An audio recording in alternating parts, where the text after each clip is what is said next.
want to start the show that way. Hey guys, we're now live. What's up? Getting this going, getting ready to talk a little NBA. Yeah. Looks like we got all the play-in scenario. Everything's all set up. Warriors play right it is. What's going on, Chris?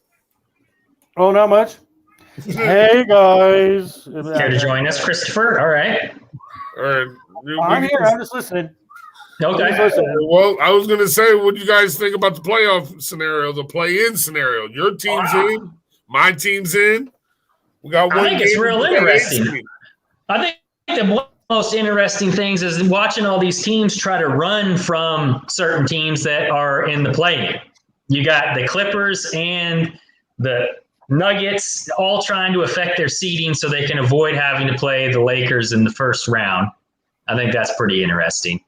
That's a whole different aspect we haven't really had in basketball. So there's all sorts of unintended consequences we're getting from it. I don't know. Again, Steve was bringing that up, and Steve and I were talking about that a little bit before the show. And I don't know if that's so much true.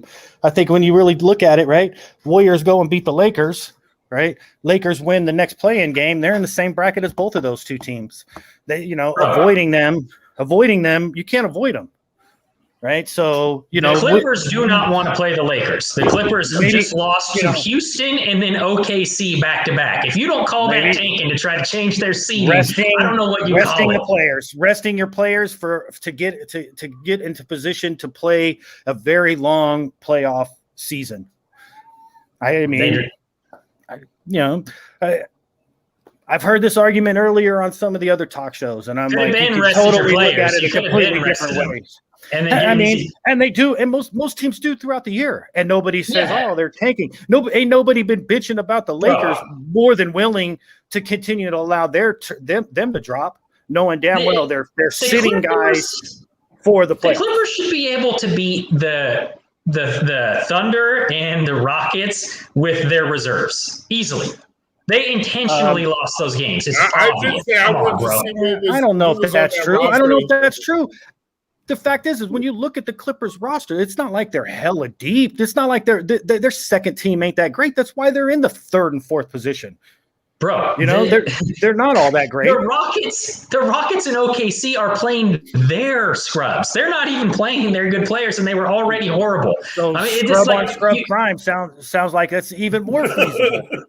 They are also trying to lose too. They're the ones that are actually out of it trying to tank. You lost to a team that's tanking. There's no way, dude. I'm sorry. There's no way. Nobody is saying anything about Boston sitting 4 starters 2 days ago and 7 total yesterday. Your seeding was decided. Your seeding was decided. It's still the mindset. No, it's not. It's still the mindset of resting your players for the playoffs. What's the difference of being the 3 seed and the 4 seed? What's the difference of being the 4 seed and the 5 seed? Everyone's trying to jockey for who they play. So who is the first game for the Clippers? So you would have to get to the number 2 seed to be facing the Lakers, correct?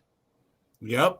Yeah. Potentially, correct, yeah. Right. Yeah, right. Potentially. And unless the Lakers lose to the Warriors. So let me get this straight. So the Clippers losing 2 games knocked them from the 2nd seed to the 4th seed.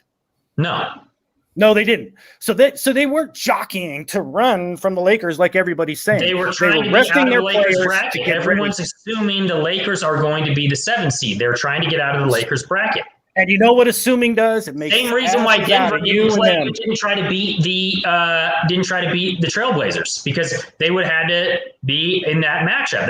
No one wants to be in that matchup with the Lakers. I can't blame them. You don't want to have to face them early. It's affecting your ability to have a long playoff run. You don't want to be in that bracket with them. I mean, if you're going to kill anybody, kill Denver, because they had a chance at the 2 seed and they purposely pulled Jokic. The Clippers never had a chance at that 2 seed. Losing these last 2 games.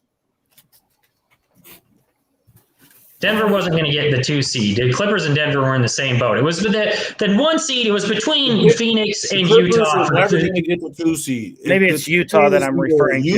You're thinking of Utah. Exactly. Thank you, Marcus. The 3 seed. That was the whole thing. It was the 3-4 seed between the Clippers and Denver, the Clippers and they were trying to so jockey and not end up in that position. The Clippers losing to Houston and Oklahoma City, they are 4 games behind Phoenix. 4. Yeah. Even winning those 2 games, it would not put them at the number 2 hole. That's not the point anyone's making, Chris. The point is that is. You said they're trying to avoid Lakers. Everybody's trying to run from the Lakers. They're trying to avoid being in the bracket with them. Yeah, I don't think no one's running from the Lakers, bro. Yeah, they are. What I just said. Healthy. No one wants to see them in the early in the playoffs. All you're doing is resting your guys. All that shit is over with. That shit is over. It's all about resting your guys. No, it's not. You're 1, you're 2, you're 3, you're 4. That shit is solid now. Yeah, but leading up to it, the games they just played, there's a reason why the Clippers intentionally were losing, because they still had seeding. You could maintain the 3rd seed or fall back to, I think, even the 5th seed. So everyone was making that effort to not have to be in that bracket. Everyone's assuming the Lakers are going to be the 7th seed. They're going to end up playing Phoenix. Do you want to be in that bracket, have to play them second round, or would you want to play them in the Western Conference Finals? That's what everyone's assuming. Everyone sees right now the teams to beat are not Utah and Phoenix. It's the Lakers still. They were trash. They were up there in the standings, and then they went to trash because they didn't have AD and they didn't have LeBron. As soon as those guys are back, we're not arguing. We're not arguing that, Key. That's not what we're arguing. But the debate here is the first thing that I've heard even this morning before we even spoke was this exact commentary that the Clippers were running from the Lakers. They're running from the Lakers. Everybody's running from the Lakers, right? But the Clippers were 4-6 in their last 10. Doesn't sound like tanking to me, right? And Phoenix is 4 games up on them. Getting to the number 2 seed to play the Lakers meant nothing, right? You're talking about games that were higher than any of that. Everybody. Here's the thing. Everybody was assuming that Portland was going to lose 2 or 3 and end up in the play-in series, and the Lakers would be the 6th. So nobody wanted the 3-hole. Is when all of this conversation really technically started. But Portland went out and actually handled their business and stuck in. Everyone's been adjusting as it's gone. Yeah, they're trying to affect their seeding. It's what's been going on, man. I mean, it's the first time ever you've had teams that are this big, this powerful, that low in the seeding. Teams that are 1-4 are going to rest their players. If they're smart, they're resting their players. You know why? Because they know the Lakers are coming. They know that Steph is coming. You have to rest your players, bro. You have to. You get more. I just think that I don't believe in this thing that teams were purposely tanking to avoid LeBron, especially a guy like Kawhi. It's been an aspect of basketball for a long time. Teams intentionally lose games all the time. They already talk about draft reasons. There's no reason why they wouldn't tank to affect their seeding and what they think is the best chance to make a deep run in the playoffs. So what do you think of the play-in scenario, this new play-in thing with an 8, 9, 10, 7, 8, 9, 10? Yeah, what are your thoughts on it so far? I mean, I like it. I was telling Chris earlier too about this. I like the fact that it makes these games interesting. Yeah, you get it. I mean, fuck it. If you're a 7 or an 8 team and you lose 2 times to teams that couldn't even really make the playoffs, then you deserve to be out anyway. Why not give the hot team a chance? Could you imagine if Phoenix last year in the bubble, when they won all those games in a row, if they were one of these hot teams, the 10 seed, and actually made that type of run and maybe even knocked off the next person? Yeah, I like it. I'm not sure I like them including the 7 seed in it. It just seems to me like you could end up in a situation like in an 82-game season. You play that whole season, you end up in the 7 seed, you're, 6, 7, 8, 9, 10 games ahead of some team that then, gets hot or gets lucky at the end because you have an injury or something, and then you're out of the playoffs. And that doesn't seem right to me. I think I'd like if they adjusted it to just be like 8, 9, 10 or something. But I like it. I like the TV aspect of it. Your number 10 seed is 6 games under 500. Yeah, that's a problem. And they make the playoffs. That's a problem. I can see that. Right? Right now it's competitive, but I can and here's the thing. Here's the thing. It wasn't like the Warriors were sitting pretty all season long and fell down the board. They were that team that got hot in the last month and a half and climbed the board and put themselves into the 8 hole. They should be playing a 7-game series against the Jazz. That's I think let's get the 9 and 10 involved and keep TV guys in and bullshit. Memphis and the Spurs ain't got no business even getting the extra play-in game, extra TV time. At this point, let's just move on with the playoffs. It's a dollar figure. That's all Memphis it is. End up one game behind the Warriors. I'm not mad at it. I think any team that ends up in the 8 seed, you're going to be upset because you're like, in the normal year, I would have been in the playoffs. You're not in the playoffs this year, but it discourages tanking. A bunch of these teams that would have tanked did not tank. Sacramento, all these teams. Win on Wednesday, and we're in. And win a 7-game series. Win on Wednesday, we're in that series. They should be in it, bro. They should be in it. We're in it if we win. We got 2 chances to win one in the game. East. In the East, you have 3 teams under 500. If we can't win one game, we don't deserve to be in the fucking playoffs. Not just 1, but 3 in the playoffs now.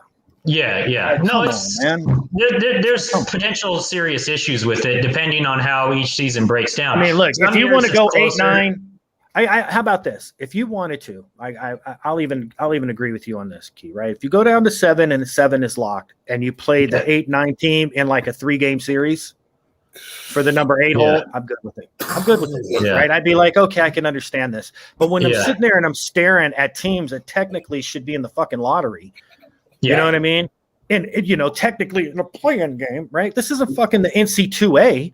Right? You know what I'm saying? These aren't this is the Spurs are not Conference USA, quadruple runner-ups here. You know what I'm saying? I mean, come on, bro. This is the NBA, man. The problem is it's all this participatory trophy attitude. Everybody's in the playoffs, bro. If everybody's in, then it ain't the playoffs. If everyone's in, it ain't playoffs. More teams make the postseason. What good is the regular season, Marcus? That's what good is the regular season? You play a long regular season. Play 82 games. That's kind of weird, man. That's the part you've got 2/3 of your league in the playoffs. Why not just play 50 games? The season, though, it's only 72 games. Yeah, but normally it's 82. That's only for this year. They're going to 82 next year. It's just like they had the race. 72 games is a lot to jockey for position. 72 games is still a lot. I almost agree. Like there should be a cutoff. Like if you're behind a team so many games, and the playoffs shouldn't even happen. Right? Like I can get Memphis and Golden State maybe in a 3-game series. Yeah. 3 or 4 games behind. Dude. Let's be real, right? Let's be real.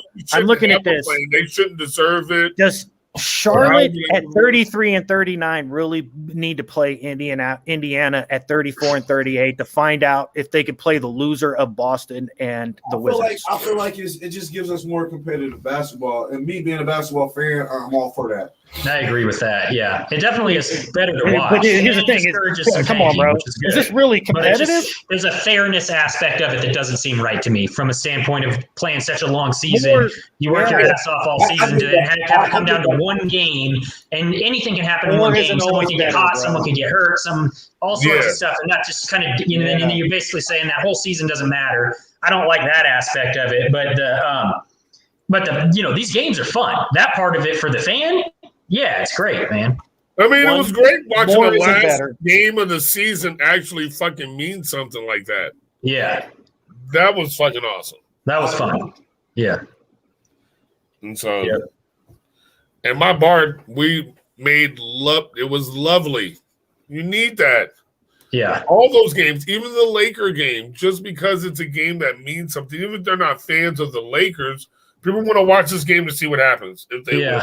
You know what I mean? Even though once Portland won, it was over. But this is the last. This is the last 2 dynasties. It's LeBron versus. I would say about that, Steve, is that this wasn't even a play-in game. and it mattered. So, but this could still have just been the deciding game for who made it, because they had the same record. Whoever won was going to be the 8 seed, and so you would have made the playoffs. This game still would have mattered the same way. I don't know who had the tie-in. Who had the tiebreaker for that? You had to win this game. It didn't matter. That's why the game before didn't matter. It's because it's that thing you play each team 3 times, and so when they had played twice, whoever won that game won the. And it also they had the same record going in, so you also had the better record. But even if one team was ahead of game, it was still a matter of if they you were won 1-1 going into that game. They were 1-1 going into that game.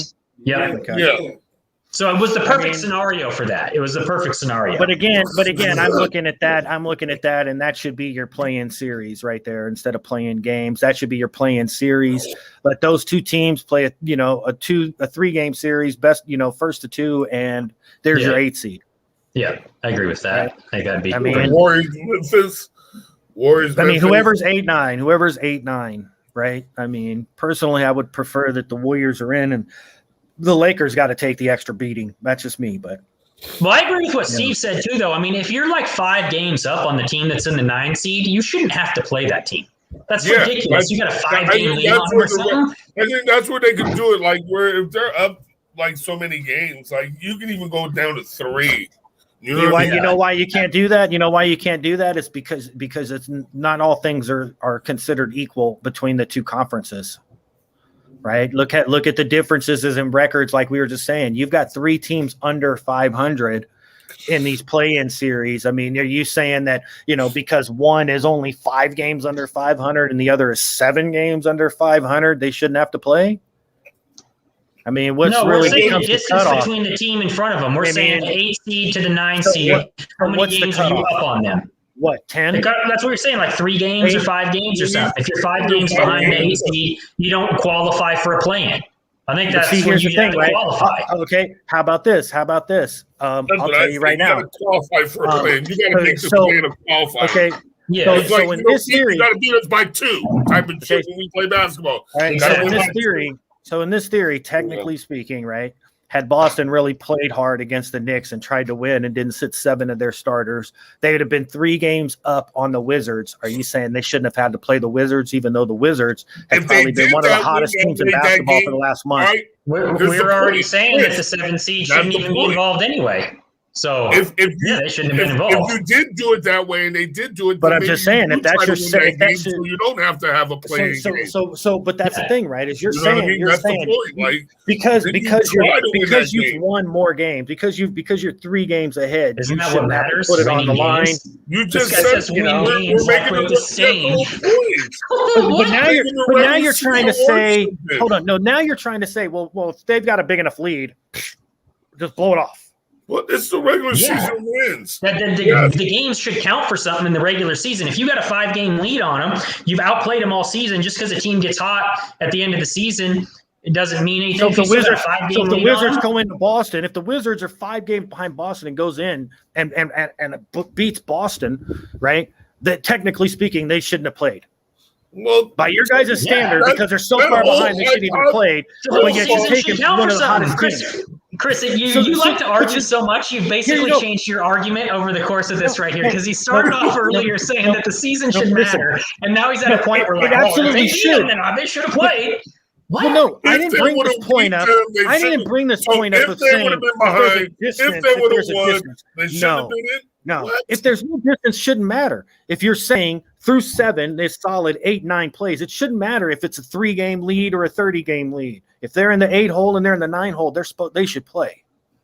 That's why that was the conversation we were having. And then you guys brought up, but no, if there's a big difference between how many wins they have, right? Well, then why the fuck even have a play-in series at all? Shouldn't the race to 82 or 72 be the defining factor of it all? Well, I think if it's within a certain period, a certain area right there, they're really close. And it's like, okay, well, we should see which one of these teams is better. But if there's a team that's played a much better season than them, they're up by 3 to 5 games, that should count for something. All of a sudden, it takes away the value of the games that you've played throughout the season. I don't think that's fair. And we're talking about wanting to make games matter more, and that's part of what the play-in's about. If you do that, it makes the games matter less. Because if you're in the 9 hole and the next team behind you's back a ways, and if you get to play them regardless, if you're 10 games back, then why even play anybody? Why not tank? So it doesn't matter. Rest your players, right? Okay, so here's the thing, right? So you can't have your cake and eat it too, right? You can't say that the regular season has to matter and that we're going to absolutely say that no, these are the cutoffs. If that's the case, then get to the top 8 in the division or in the conference, and you're in the playoffs. Just dicking around with, well, these two teams are kind of close, right? Well, the Lakers are marketable. Oh, well, shit, the Knicks are the biggest market in basketball, right? You know, how many other factors get, well, technically speaking, we know that it's a 5 game, but it's really 5.145 by math standards, so they're really not close as you might think. You know how these fucking nerds will do it, bro? You'll convolute the shit. You will convolute it by trying to say, if you've got a 3-game lead, you've got a 3-game lead, bro. Can you imagine how many people are going to be in an uproar who's sitting 3 games back? Sitting 3.5 games back? Then everyone knows what the parameters are ahead of time. What if the game? Set the rules out ahead of time, everyone knows what they are. Okay. So let's say you got to fight to get within 3 games of them. You got to fight to stay within them, just like you got to fight for a playoff spot. Okay. Here you go. Hear me out. Okay. Early in the season, there's travel incident, there's weather, what have you, right? And a game gets canceled. Now that team is 3.5 games behind. Do you have to play that other game first to see if they're actually 3 games or 4? Convoluted, bros. Convoluted. Cut it off at 8, cut it off at 7, have a play-in game. However you guys want to do it, but don't start convoluted saying, you just invented a scenario that would never happen. I don't understand what you're saying. What are you talking about? There's been ample weather things where games have been canceled and said, we'll make it up at the end of the year. Weather things in the NBA, they play indoors, bro. Bro, you think you think planes and trains don't get snowed in? No, I mean it happened, but they make up the game. You have to have the games all equal out. They will say I've heard them as recently within the last few years. We'll play them down the road if we have to, if it's required. We'll make it up down the road. Well, then, like you said, who's played less games than a full season? I don't know of that happening. I mean, that affects player stats. That affects all sorts of things. Things are then uneven. You cancel a game. I've seen games postponed, but they always come back and play them. I've never seen a game canceled fully in the NBA that I know of. Certainly can be wrong, but I don't know of it. Let's see. And what sucks now is I'm like, yeah, NBA game. How many times NBA games been canceled pre-COVID, and it's all fucking COVID news? No, way to go, Google. Way to go, Google. Either way, you're bringing up if it happened once before. Maybe it has. It's an obscure scenario that's very unlikely to happen. And still, that's the whole thing. You got a half a game. If you're 3.5 back, then you don't get to play in it. If you're 2.5 back, then you're in. Oh, but if we win that game, we'd be 3. We'd be able to play. But if you won it, but you didn't get to play it. So the league gets to make that choice, because if it's the Lakers who are sitting there with this game, you think they're not playing it? But now if they're 3.5 back, so if they're 3.5 back, they're not playing. They're 3.5 back. They're letting the Lakers play, bro. That's what I'm saying. You can't convolute it by putting these little extra. Hold on. Are you saying we're convoluting it? We just gave you like straightforward, cut and dry stuff, and we're convoluting it. You're trying to invent scenarios where they're canceling games to bring up your yes. You want to talk about convoluting something? But if you're going to do what you're doing right now, you don't bring up convoluting. They could just make up the game. So that's what I'm saying. So they have to make it up. So at the end of the year, they're going to play that extra game that's been canceled, just to see if they end up 3 games or 4. That's what they do. Have the right so the